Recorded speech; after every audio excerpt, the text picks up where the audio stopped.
Hər kəs salam, mən Murad Həvəskar şahmatçıyam. Bugün şahmat dərsimizin 34-cü dərsidir.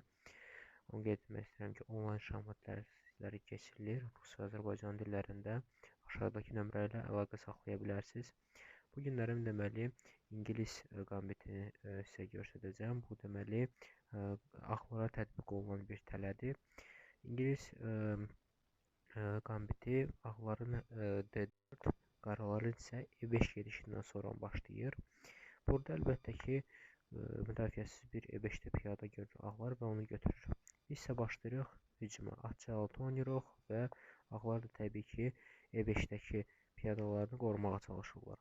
Biz isə burada oynayırıq vəzirlə E7 və burada artıq ağlar səhv edib, fil F4 oynayıb.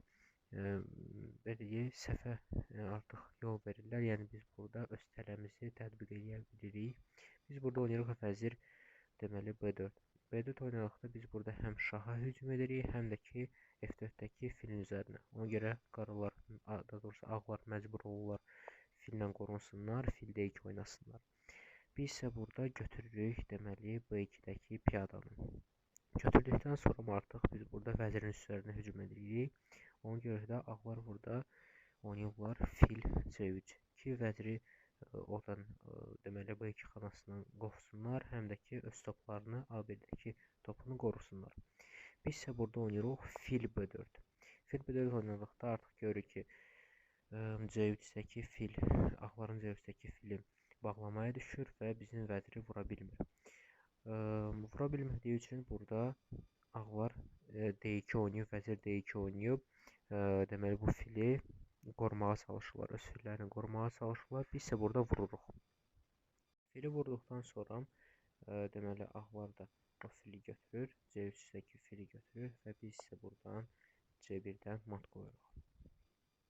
Bəs əgər soruşsaq ki, ağlar burada deməli vəzirlə D2-yə gəlməsələr, özləri bu fili vursalar nə olacaq? Onda isə bizə sərf eləyən hansını 10 eləyirik? Əlbəttə ki, burada topu götürürük.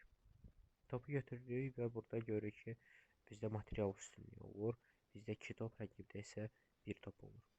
Burada desəz ki, əgər ağlar burada fili vurmasalar ümumiyyətcə, vəzirlə oynadılar D2 və biz vurduqdan sonra onu vəzirlə götürmədilər C3-ü, atla götürdülər.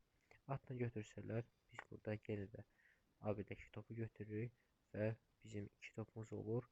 Rəqibdə isə 1 və bu da artıq onu göstərir ki, qaralar qalibiyyət gedir.